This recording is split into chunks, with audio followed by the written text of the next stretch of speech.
Bonjour à tous et toutes, ça fait quelques temps maintenant que je vous ai promis de vous faire des vidéos sur les différents aspects techniques du cinéma, et nous allons commencer tout de suite avec les supports de captation.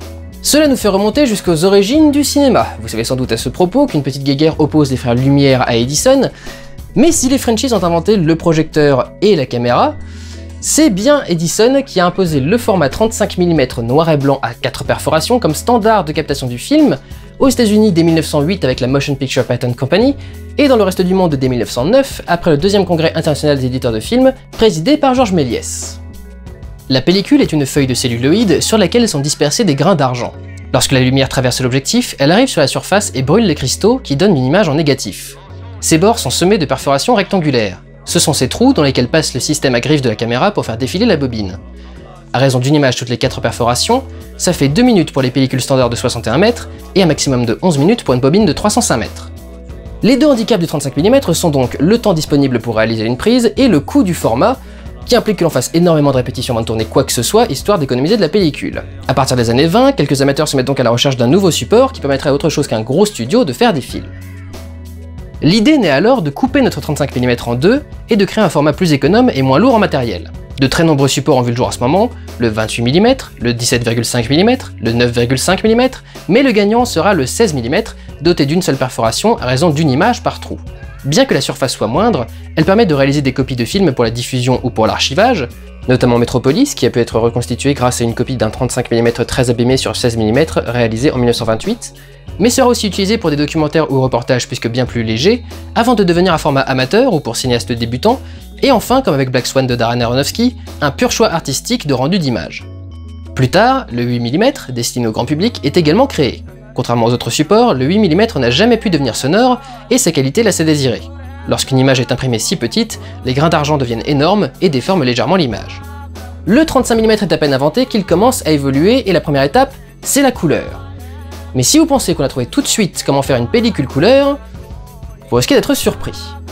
Les premiers films en couleur sont tournés grâce à plusieurs méthodes assez similaires, dont celle du Technicolor. Juste après l'objectif, un miroir multiplie l'image captée en deux et la projette sur 3 pellicules différentes. L'une de ces pellicules ne capte que le bleu, tandis que 2 pellicules superposées captent le vert et le rouge. C'est par la suite, à la projection, que les 3 couches sont réunies. Les 3 nuances de couleurs primaires s'additionnent et rendent leur couleur originelle à l'image. La technique donne une image avec pas mal de grains, puisqu'on additionne celui de 3 pellicules différentes, et une légère tendance pour la couleur à baver, due aux infimes tremblements du mécanisme, qui ne se répercutent pas de la même façon sur les 3 bandes. Chaque plan est donc tourné avec le triple de pellicules noir et blanc, ce qui implique que le budget film est triplé. Et si vous trouvez qu'une caméra avec 3 bobines qui défilent simultanément c'est laborieux, imaginez un tournage en 3D. Parce que oui, ça existait déjà à l'époque. Même les frères Lumière ont fait des films en 3D. La technique des années 50, qu'on retrouve aujourd'hui, consiste à placer un miroir entre les deux caméras. Ce miroir est légèrement incliné pour donner l'image de l'autre œil et non une copie identique de ce que filme la première caméra. Chacune imprime ensuite l'image reçue grâce à la technique du Technicolor sur des pellicules rouge, vert, bleu. Et oui, quand Hitchcock tourne Le Crime était presque parfait, il bouffe 6 pellicules en simultané par prise. Avec le temps, cela dit, les choses évoluent. On parvient par la suite à développer des pellicules couleur uniques grâce à un système de couches. La lumière traverse d'abord une couche protectrice avant d'atteindre une couche sensible à la lumière bleue. La couche suivante est un filtre qui ne laisse passer que le jaune, qui est alors capté par une couche sensible au vert et une couche sensible au rouge avant de frapper un film noir et blanc traditionnel. Comme tout est d'un seul bloc et avec des cellulites de meilleure qualité, la couleur cesse progressivement de baver.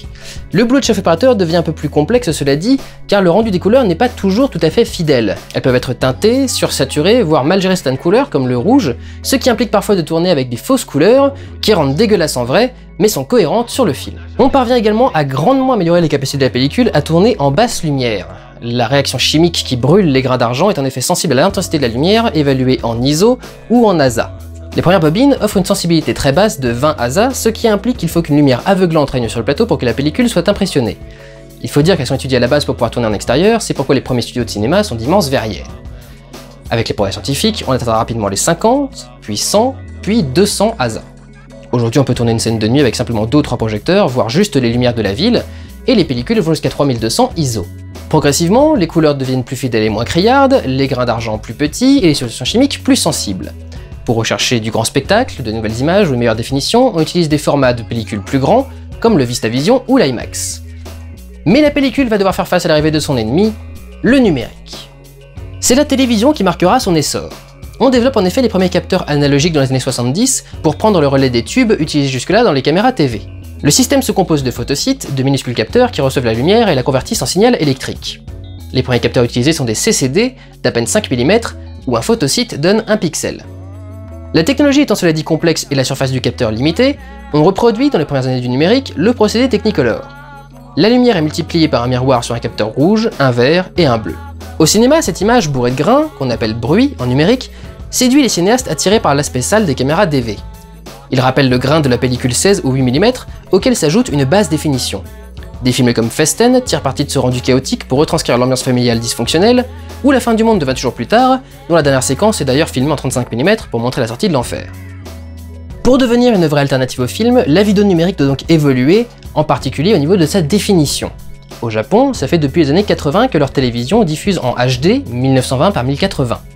Il est donc logique que le premier constructeur à proposer une caméra HD professionnelle pour le cinéma soit Sony.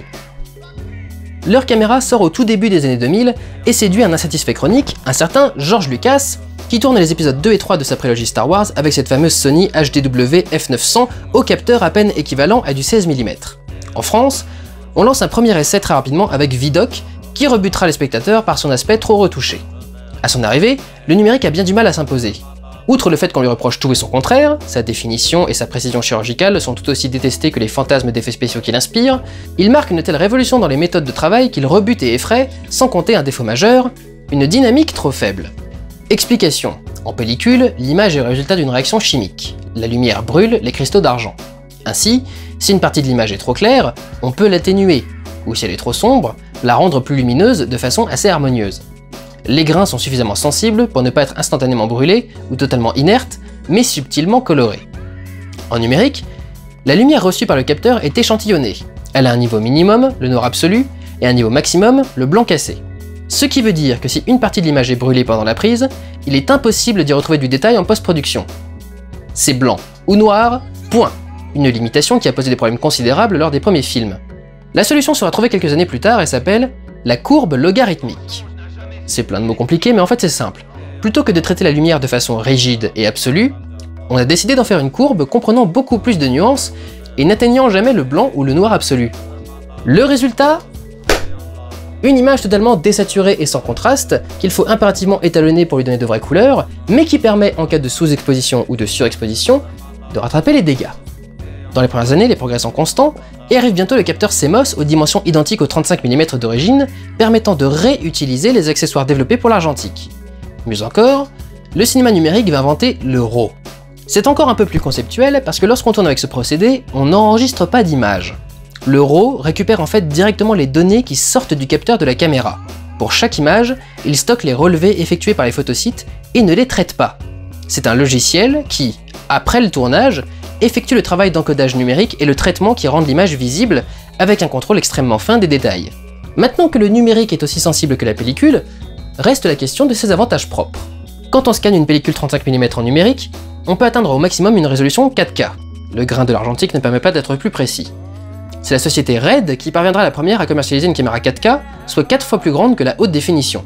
À l'heure actuelle, avec de simples capteurs de la même superficie que le 35 mm, on peut même tourner en 8K, comme le fameux Gun Girl de David Fincher. Une qualité comparable à celle de l'IMAX, avec des caméras bien moins encombrantes. Le numérique a révolutionné la façon de penser les films. À partir du moment où on change de technologie, on change notre rapport à la caméra. Par exemple, pour son film Slumdog Millionnaire, Danny Boyle a utilisé des Silicon Imaging SI 2K qui ont la particularité de pouvoir séparer le bloc optique, le capteur et la focale montée dessus, du corps de la caméra auquel il est relié par un simple câble. Arri vient d'ailleurs de sortir une caméra dans le même concept. Par ailleurs, les appareils grand public rattrapent en qualité les appareils pro, et on a désormais une image respectable pour du cinéma avec de simples appareils photo, qu'on appelle DSLR comme avec Tomboy, voire avec de simples smartphones, l'iPhone en particulier, ce qui a inspiré de nombreux films d'horreur. Une caméra comme la Blackmagic Pocket propose une qualité professionnelle, prenant les optiques du 35 mm, mais de l'épaisseur d'un portable. La réduction de la caméra, voire son aspect modulable pour certains modèles, ont créé un rapport totalement différent à la caméra à l'origine de nouveaux plans. Elle devient plus légère et plus économique, aussi bien en matériel que dans la gestion des décors ou des risques pour les appareils. L'esthétique numérique apportera une recherche globale sur le virtuel, comme Sky Captain and the World of Tomorrow ou bien Speed Racer, parmi les premiers films à avoir été tournés entièrement sur fond vert. À l'heure actuelle, le numérique a rattrapé, voire même dépassé l'argentique, et il faut vraiment être un vieux con borné pour résister obstinément à l'évolution. Bien sûr, garder la possibilité de tourner en pellicule doit rester possible, mais s'obstiner à dire que l'argentique est supérieur au numérique relève du déni de réalité et du délire obsessionnel pur et simple. Au final, cela dit, pellicule au numérique, ça change pas grand chose pour le grand public à moins de jouer à fond la carte de l'un des deux formats. La véritable question c'est qu'est-ce qu'on filme avec et surtout comment on le filme. Nous y reviendrons dans une prochaine vidéo consacrée aux valeurs de cadre. En attendant, prenez soin de vous et allez voir des films. Ciao!